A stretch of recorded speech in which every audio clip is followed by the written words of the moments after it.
ಇಷ್ಟೆಲ್ಲ ಬದುಕೋದು ಯಾಕಾಗಿ ಹೇಳಿ? ಇಷ್ಟೆಲ್ಲ ಆಸ್ತಿ ಮಾಡಿವಿ, ಅದು ಮಾಡಿವಿ, ಇದು ಮಾಡಿವಿ, ಯಾಕೆ? ಆನಂದವಾಗಿ ಜೀವನ ಮಾಡೋಕ್ಕೆ ಮಾಡಿರೋದು. ಆನಂದ ಎಲ್ಲಿದೆ? ನೀವಾದ್ರೂ ಹೈಟೆಕ್ ಕಾರ್ ತಗೊಂಡ್ರೆ ಅದರೊಳಗೆ ಇರುತ್ತಾ? ಅಲ್ಲ ಐಷಾರಾಮಿ ಎ ಸಿ ಬಂಗ್ಲೆ ಕಟ್ಕೊಂಡ್ರೆ ಅದರಲ್ಲಿ ಇರುತ್ತಾ? ಅಲ್ಲ, ಮನಸ್ಸಲ್ಲಿ ಕ್ರಿಯೇಟ್ ಆಗಬೇಕು, ಮನಸ್ಸಿನಲ್ಲಿ ಆನಂದ ಬರಬೇಕು. ಆನಂದ ಬರಬೇಕು. ನಾನು ಈಗ ಹೇಳಿದ್ನಲ್ಲಿ ಇವೆಲ್ಲ ಸಹಕಾರಿಯಾಗ್ತವೆ. ಆರೋಗ್ಯ ಇರ್ಬೋದು, ಪ್ರಕೃತಿ ಜೊತೆ ಒಡನಾಟ ಇರ್ಬೋದು, ನಮ್ಮ ಉದ್ಯಮ ಇರ್ಬೋದು, ಇದನ್ನು ತೊಡಗಿಸ್ಕೊಂಡಾಗ ಒಳ್ಳೆ ಇದು ಬರ್ತದೆ. ಹಾಗಾಗಿ ಭಾಳ ಚೆನ್ನಾಗಿ ಮನೆ ಒಳಗೆ ಕೌಟುಂಬಿಕವಾಗಿ ಚೆನ್ನಾಗಿರ್ಬೇಕು. ನಾವು ಇದನ್ನು ಭಾಳ ಜನ ಗಂಭೀರವಾಗಿ ಗಮನಿಸಿ. ಹೆಂಡತಿ ಪ್ರೀತಿಸ್ಬೇಕು, ಸೊಸೆ ಪ್ರೀತಿಸ್ಬೇಕು, ಮಕ್ಕಳನ್ನು ಪ್ರೀತಿಸ್ಬೇಕು. ಎಲ್ಲಿದೆ ಪ್ರೀತಿ? ನಾವೆಲ್ಲ ಬರೀ ದುಡಿಮೆ ಮೇಲೆ ಇದ್ಕೊಂಡು ನಮ್ಮದೇ ದುಡಿಮೆ ಆಗ್ಬಿಟ್ಟು ಈ ಕಡೆಗೆ ನಾವು ಹೆಚ್ಚಿಗೆ ಗಮನ ಕೊಡದೇ ಇದ್ದಾಗ ನಾವು ಸಾಂಸಾರಿಕವಾಗಿ ಸೋಲ್ತೀವಿ. ನಾವು ಮನೆ ಒಳಗೆ ಒಂದು ಸಿಸ್ಟಮ್ ಮಾಡ್ತೀವಿ. ನಾವು ಒಂದು ಹೊತ್ತಾರು ಎಲ್ಲ ಒಟ್ಟಿಗೆ ಕುತ್ಕೊಂಡು ಊಟ ಮಾಡಬೇಕು. ನಾವು ಸಾಯಂಕಾಲ ಟೈಮ್ ಎಲ್ಲ ಒಟ್ಟಿಗೆ ಕುತ್ಕೊಂಡು ಊಟ ಮಾಡ್ತೀವಿ, ಮಾತಾಡ್ತಾ. ಏನೇ ಕೆಲಸ ಇತ್ತು, ಯಾರು ಬರೋಕ್ಕಿಲ್ಲ ಅನ್ನೋ ಹಂಗಿಲ್ಲ. ಅದರಿಂದ ಸಂಸಾರಿಕವಾಗಿ ಬೇಕು. ನೀವು ಸಂಸಾರಕ್ಕೆ ಅಗತ್ಯ ಅನ್ನೋಂಗೆ ಬೇಕು. ನಾವಿರಬೇಕು ಈ ಸಂಸಾರದಲ್ಲಿ. ಇವ್ರು ಇಲ್ಲದೆ ಇದ್ರೆ ಆಗೋದಿಲ್ಲ ಅಂತ ಮನವರಿಕೆ ಆಗಬೇಕು. ಆ ಥರದಲ್ಲಿ ನಾವು ಇದು ಮಾಡಬೇಕು. ನಾನು ಬೆಳಗ್ಗೆ 5:15 ಹೇಳ್ತೇನೆ. ಎಲ್ಲರೂ ಹೇಳ್ತಾರೆ, ಅದೇನು ವಿಶೇಷವಾದ ವಿಚಾರ ಅಲ್ಲ. 5:15 ಎದ್ರೆ ನಾನು ಯಾರನ್ನೂ ಹೇಳ್ಸಕ್ಕೆ ಹೋಗಲ್ಲ, ಯಾರನ್ನೂ ಕರೆಯಲ್ಲ, ಏನೂ ಮಾಡಲ್ಲ. ನಮ್ಮ ಪಾಡಿಗೆ ನನ್ನ ಕೆಲಸ ಏನಿರುತ್ತೆ ಅದು ಮಾಡ್ತೀವಿ. ಎಲ್ಲ ಅವ್ರವ್ರಾಗೈತೆ ಬಂದ್ಬಿಡ್ತಾರೆ. ಯಾರಿಗೂ ಹೇಳೋದು ಕೇಳೋದು ಮಾಡೋದು ಏನು ಮಾಡೋಕ್ಕೆ ಹೋಗ್ಬಾರ್ದು. ಅದು ಅವ್ರಿಗೆ ಹಿಂಸೆ ಆಗುತ್ತೆ.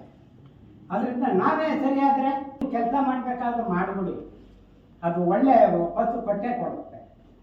ಒಂದು ವರ್ಷ ಸ್ವಲ್ಪ ಕಡಿಮೆ ಆದರೆ ಇನ್ನೊಂದು ವರ್ಷ ಜಾಸ್ತಿ ಕೊಟ್ಟೆ ಕೊಡುತ್ತೆ. ಅದರಲ್ಲೇನು ಏನಿಲ್ಲ. ಪ್ರಕೃತಿ ಯಾರಿಗೂ ಮೋಸ ಮಾಡೋದಿಲ್ಲ, ಅರ್ಥ ಮಾಡ್ಕೊಳ್ಳಿ. ಇವತ್ತು ನೀವು ಕಡಿಮೆ ಮಾಡಿರ್ಬೋದು, ನೆಕ್ಸ್ಟ್ ಇಯರ್ಗೆ ನಿಮಗೆ ಅದೇ ಕಡಿಮೆ ಆಗುತ್ತೆ.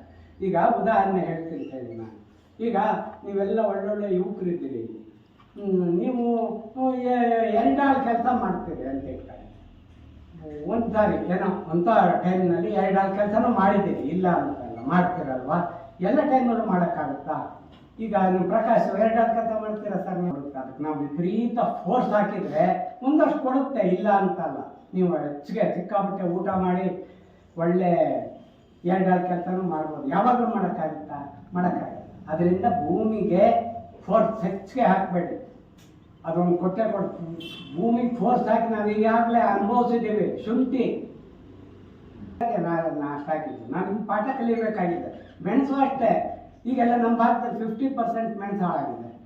ಎಷ್ಟು ಔಷಧಿ ಅಂದರೆ ಒಂದು 10 ಥರದ ಔಷಧಿ ಕಾಕ್ಟೈಲ್ ಮಾಡಿ ಹೋಗ್ತಾ ಇದ್ವಿ. ಏನು ಕೇಳಿದ್ರು, ಏನು ಮಾಡಿದ್ರು, ಎಲ್ಲ ಮಾಡಿದ್ರು. ಇವತ್ತು ಶುಂಠಿ ಇಲ್ಲ. ಕ್ವಿಂಟಾಲ್ ಗಟ್ಟಲೆ, ಟನ್ ಗಟ್ಟಲೆ ಬೆಳೀತಿದ್ರೆ ಕ್ವಿಂಟಾಲ್ ಗಟ್ಟಲೆ ಬಂದಿದ್ದಾರೆ. ಯಾಕಾಯಿತು ಅಂದರೆ ನಮ್ಮ ಇದು ವೃತ್ತಿಲೆಲ್ಲ ಮಾಡಬಾರ್ದೆಲ್ಲ ಮಾಡಿ ಆಗಲ್ಲ. ಹಾಗಾಗಿ ಭೂಮಿನ ಚೆನ್ನಾಗಿ ಇಟ್ಕೊಳ್ಬೇಕಾದ್ರೆ ಸುಸ್ಥಿರವಾದ ಕೃಷಿಗೆ ನಾವು ಒಡ್ಪಡಬೇಕು. ಹಾಕಿ ಫಸ್ಟು ಚೆನ್ನಾಗಿದ್ದರೆ 1 ಇದ್ದರೆ ಇನ್ನೊಂದು ಗೊಬ್ಬರ ಹಾಕಿ, 2 ಇದ್ದರೆ 3 ಗೊಬ್ಬರ ಹಾಕಿ, 5 ಸಾವಿರ ಎಲ್ಲರೂ ಗಮನದಲ್ಲಿ ಇಟ್ಕೊಳ್ಳಿ.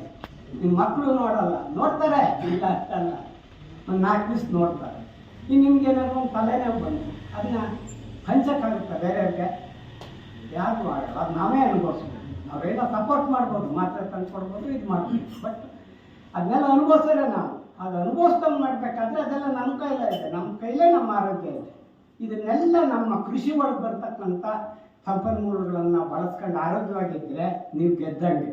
ದುಡ್ಡು ಸಂಪಾದನೆ ಆಮೇಲೆ ಸೆಕೆಂಡ್ರಿ, ಅದನ್ನ ಯಾರು ಕೇಳಲ್ಲ. ನೀವು ಚೆನ್ನಾಗಿದೆಯಾ ಅಂದರೆ ಮೊದಲು ನಿಮ್ಮನ್ನು ಮಾತಾಡಿಸ್ತಾರೆ. ಹಾಗಾಗಿ ಆರೋಗ್ಯದ ಬಗ್ಗೆ ಪ್ರತಿಯೊಬ್ಬರು ಬೆಳೆಗಾರರು ಗಂಭೀರವಾಗಿ ಆಲೋಚನೆ ಮಾಡಿ ಆರೋಗ್ಯ ತುಂಬ ಚೆನ್ನಾಗಿಟ್ಕೊಳ್ಳೋಕ್ಕೆ ಪ್ರಯತ್ನ ಪಡಿ. ಇದರಲ್ಲಿ ಯಾರು ಹಿಂದೆಟ ಹೊಡಬೇಡಿ. ನಾವು ಹೈನುಗಾರಿಕೆ ಇದೊಂದು ಸಪೋರ್ಟ್ ಇರೋದು ಉದ್ಯಮ. ಈ ಸಂಸ್ಕೃತದಲ್ಲೊಂದು ಗಾದೆ ಹೇಳ್ತಾರೆ, ಏನಪ್ಪ ಅಂತಂದರೆ, ಒಂದು ಮನೆ ಅಂದರೆ, ಸಂಸಾರಿತದ ಮನೆ ಅಂದರೆ ಒಂದು ಹಸು ಇರಬೇಕಾದ್ರೆ, ಅರ್ಥ ಮಾಡ್ಕೊಳ್ಳಿ, ಹಿರಿಯರು ಇರಬೇಕಾದ್ರೆ. ಆಮೇಲೆ ಒಂದು ಮಗು ಇರಬೇಕಂತ, ಶಾಲೆಗೆ ಹೋಗೋದು ಒಂದು ಮಗು ಇರಬೇಕು. ಯಾರ್ಯಾರು ಚಿಕ್ಕದೇ ಮಗು ಅಂತ ಹೇಳಿ ಇವು 3 ಯಾವಾಗಲೂ ರನ್ನಿಂಗು ಕಂಟಿನ್ಯೂ ಆಗ್ತಲೇ ಇರ್ತಾರೆ.